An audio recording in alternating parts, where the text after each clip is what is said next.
What's going on, guys? MarkyB here, and today is my first YouTube video in absolute years. Trying to get more into the content game. It's actually near enough 6 a.m. here in the UK. I'm severely jet lagged, but we're getting into it. I want to talk, obviously, after we've just came out of the Boston Major.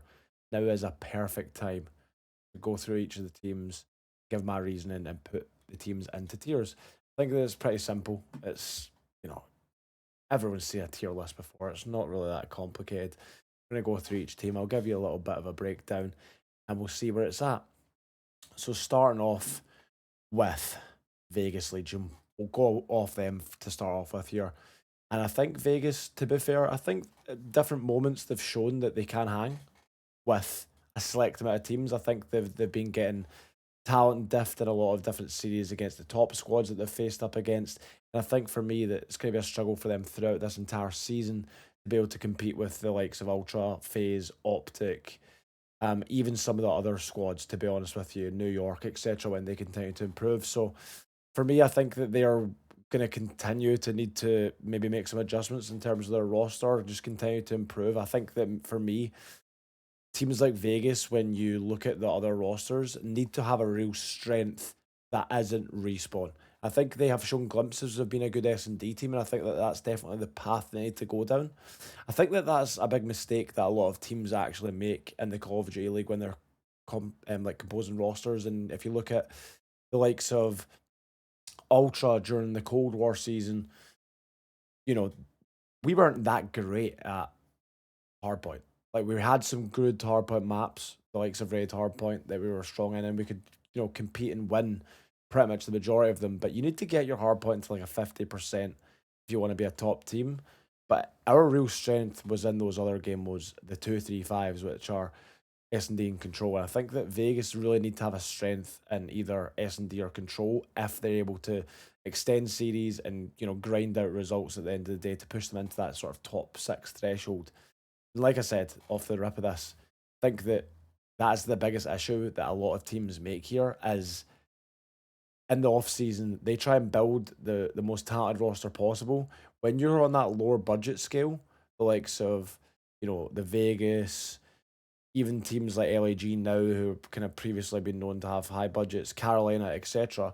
If you're these teams, I think that the route that I'd like to see them going down, maybe not this season, but next season when they have more sort of flexibility in terms of their roster. I think the teams need to really nail in on being strong at S&D because every team in the Call of Duty League builds their team around respawn dominance. And that has just been the way it's been for the history of Call of Duty, even before the Call of Duty League, to be honest with you. I think teams always think of it from like a scrim perspective, who's performing well there. Obviously, teams are looking at tournament results at the same time in terms of what players are placing where, but I think that building your team from the core of strong S&D is going to be key. Anyway, I've went on a tangent to start this off, and that's not really what I wanted to do. Vegas, we're going to have them in D for now. We're going to put them there. I think that they definitely have room for improvement, and I think maybe a couple weeks ago I would have had them a bit higher, but they're probably the worst team in the league right now, to be honest. But I think outside of FaZe and Ultra, I think that all these things can change week by week. And this has been something that I've said on Reverse Sweep. This has been something that I've talked about previously. I think that you've got FaZe and Ultra playing at a high level, and everyone else is still figuring it out. So these things could change. But right now, this is where I'm putting Vegas Legion. Right now, we'll go OpTic, right? So the next team I want to talk about is OpTic, and I think that they came in Major 1 and they got a third place finish, and I think that that's a great result for them at the end of the day.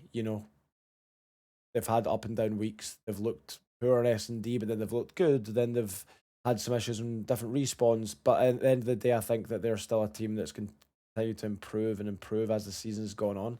I think they're, a prime example of what I kind of spoke about just a second ago, where I'm saying a team that's built for respawn dominance. And I think that if they're able to continue to figure out their S&D, which they have been, they're going to be a strong team and they're going to consistently finish in the top 4 placements and maybe potentially, 10 for an event at some point during the season. But for me, I think that that's kind of somewhere they've really overlooked. I don't necessarily think that they've got a strong S&D team on paper. They have talent, but by all means, they have a great hardpoint and control squad, but I think S&D is going to be where they struggle, and teams like FaZe and Ultra, who have that strength in that game mode, are going to consistently, for the most part of the season, beat them on that map, on that game mode. So if you look at sort of, obviously there's going to be one-offs where, or I might even have multiple times where OpTic win S&Ds against these teams, but I can almost guarantee you by the end of the season when we get to that point that FaZe and Ultra will probably have a better S&D win rate against OpTic than OpTic have against those teams. It's as simple as that. So for me, it's kind of hard to put them in like the S tier, even though I do think that they have the talent of the S tier teams that I'm going to put in there. So I'm going to slang them in A right at the top. I mean, it's pretty simple, based on their placement at the event, but just giving a bit more reasoning, I think that they could easily be an S.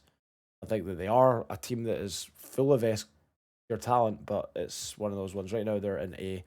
And they need to consistently continue to improve on that S&D, and I think that needs to be a big focus of theirs.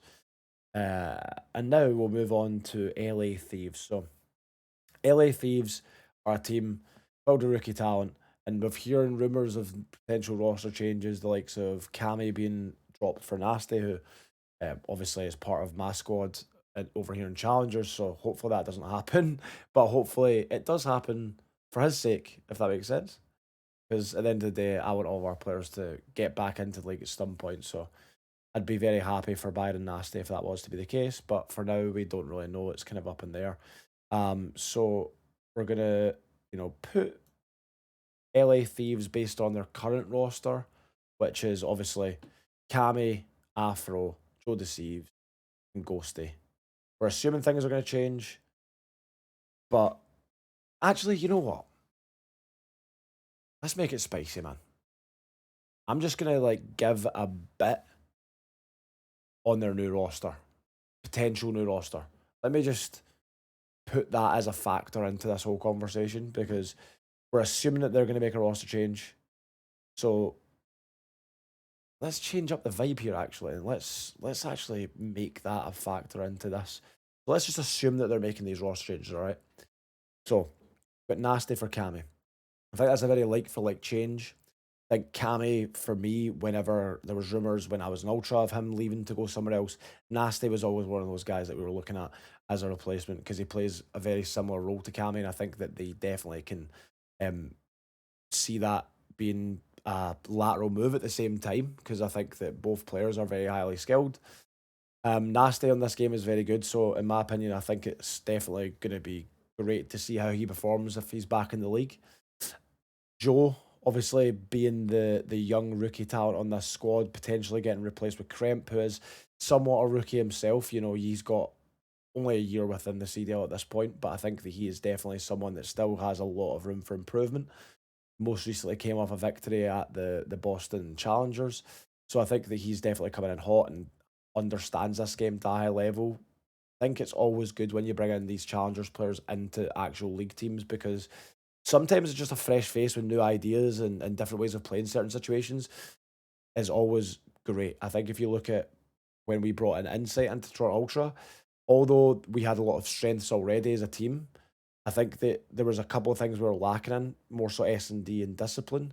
He brought those factors in alongside the other things we'd already worked on as a collective. It just all kind of came together and gelled perfectly. And I think that that's one of those things where you could see that happening right here with the likes of Kremp coming in with his ideas on how to play the game in certain situations, might completely change up the philosophy for the LA Thieves.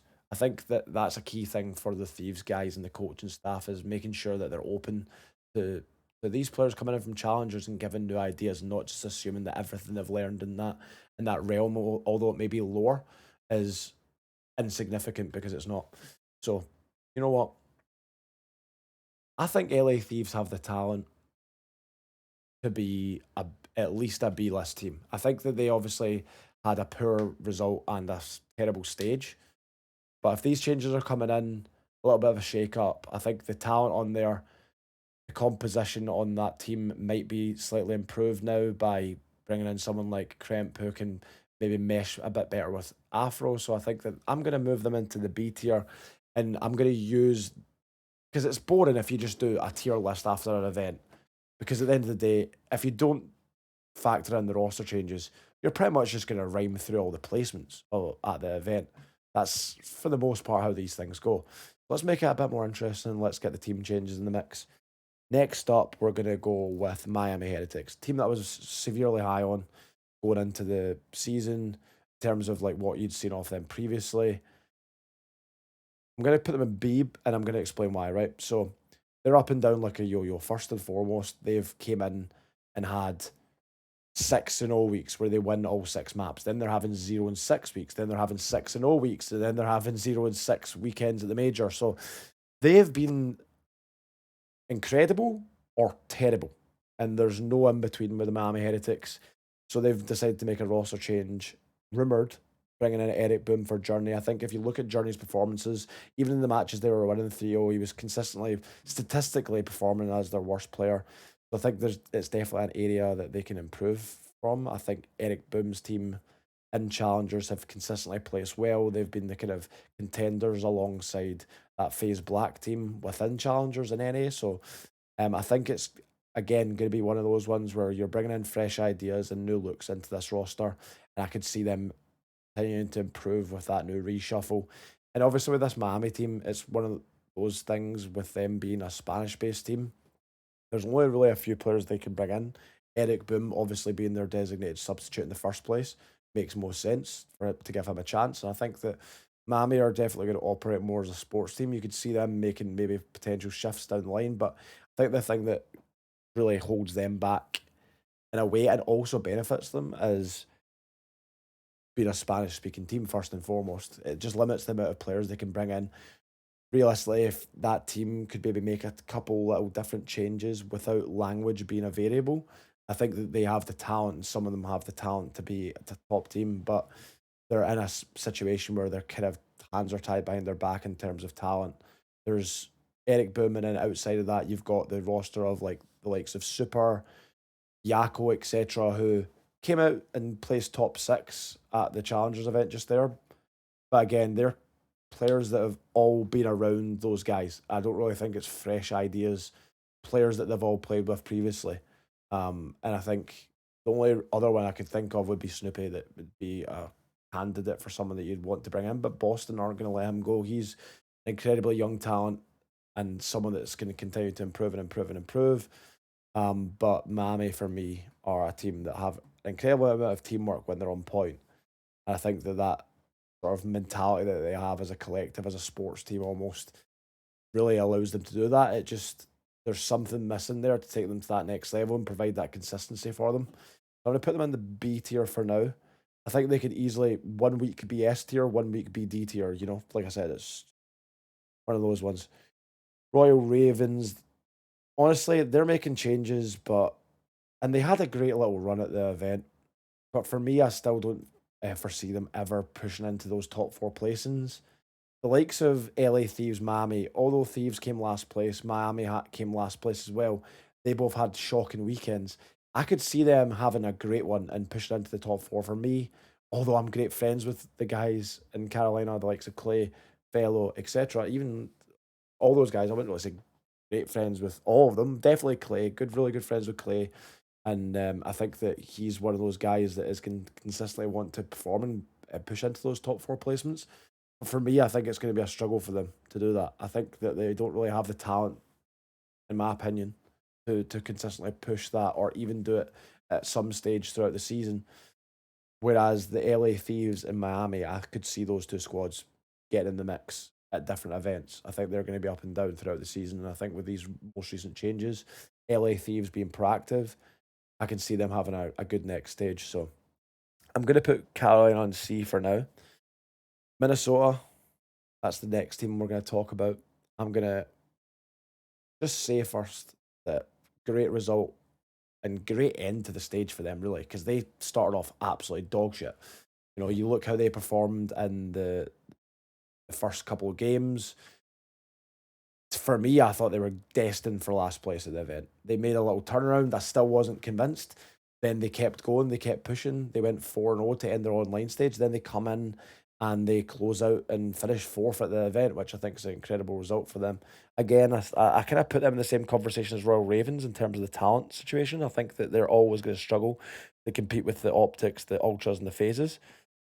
And that, I think, based on their end of their stage and their performance on LAN, I think I'm going to put them in the B section. Similar to Royal Ravens, similar sort of argument, but I just think Minnesota have a bit more, obviously, with their recent placement. They outplaced Carolina. And I think overall they have more talent on paper than Carolina themselves. So I'm going to put them in this B section alongside Miami and LA Thieves. Moving on to LAG, another team that pushed into the top six.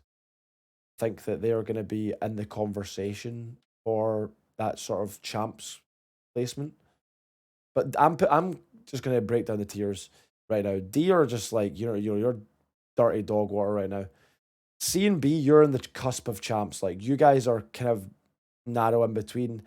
A, you're a lock for champs. S, you're a lock for winning a chip this year, or if not, have already won a chip this year.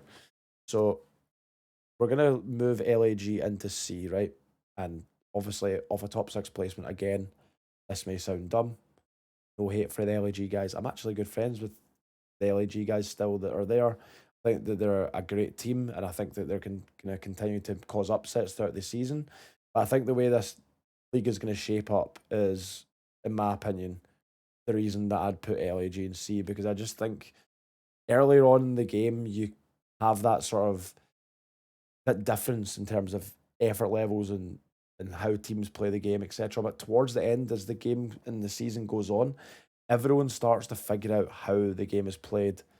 And for me, I think LAG are going to have a bit of a drop off as the season goes on.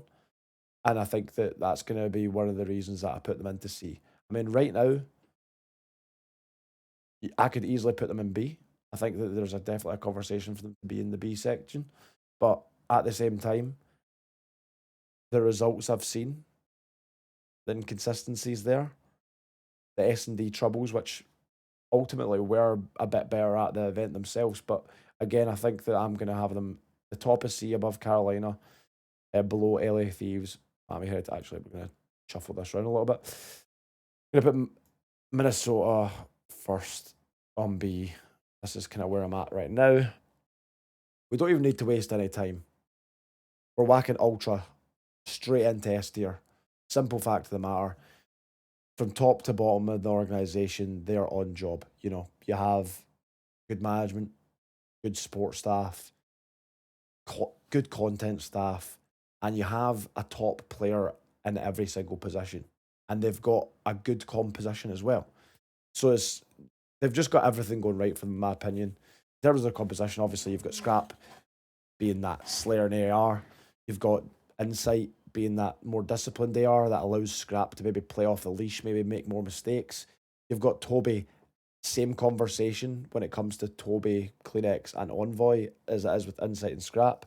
You have Envoy being that more, I guess, route man, gap filling, do it all type SMG where he's just going to do whatever it takes to get the job done. And I think that that's one of those ones where he is able to support Toby. The likes of Hixie and Bance did a very good job of this as well. And I think that that's why partnering Toby with a type of player like that is always going to be what leads him to have the most success. When you've seen Toby perform at a very poor level, well, not poor level, but his standard is a poor level, it was when he was partnered alongside Standy. And that's no surprise there, in my opinion, because I think that those two don't really truly sort of bounce off each other in a playstyle sense.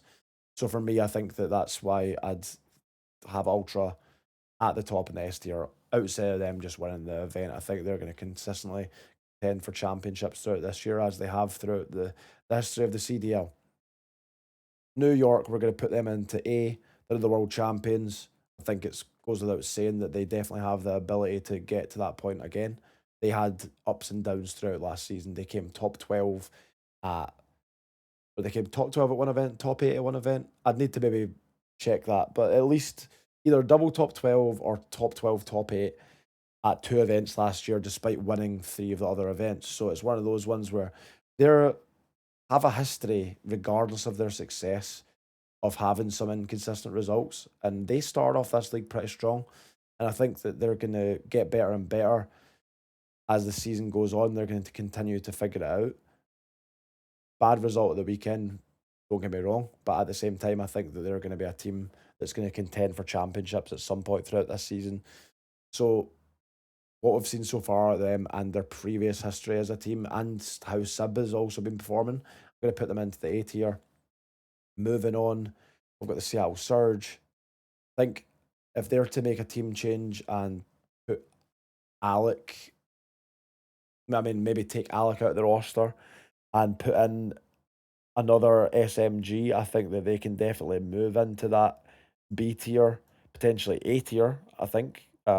Because I think that they have shown that they're an extremely strong S&D team. And I think that that's what I like about this Seattle team is that they have got a real clear strength, in my opinion, and that's their search and destroy. But despite that, obviously they have some role issues, in my opinion. The composition of the team was a bit weird off the start by having Abuser kind of coming in as that second SFG type player, which I think was a bit of a weird decision on their part, having like 3 natural ARs and Ender, Abuser, and Alec on this roster. And it's nothing to do with Alec as a player, but I think Illy has probably been their best player. I think Abuser's a young talent that you need to keep on the roster. So I think Alec just needs to make way in that situation. Again, I don't think Alec's necessarily played horribly or even played great either. I think that he's kind of been in this kind of weird middle ground where he's just not really done much. So for me, with the potential roster changes, I don't know what their rumored roster change is. Not heard anything so far. But if they are to make a roster change and bring in a more natural sub and allow Abuser to be a dedicated AR, I think it opens and widens their map pool as well. Because for me, when you look at them, they really don't come from maps where you need to bring out 2 SMGs, which I know in this game isn't necessarily a lot of the time, but it definitely limits the flexibility you have as a roster. So for me, I'm going to whack them into C tier. Moving on, we've got Boston Breach. Bad result of the weekend. They've got a decent team who have been able to sort of get decent results. Obviously, beating Ultra. They're the only team to beat Ultra so far, and it was in a 3-0 fashion. I think the players on the roster, the staff they have in their organization, I think that they're going to bounce up. But for me, it's hard to put them anywhere but C tier. Just because I think you could make an argument just off their online performances and their LAN performances. You could put them in D at the top of it, above Vegas. But I think with the roster they have and the improvements they're going to make going forward, I'm going to have to move them into C tier.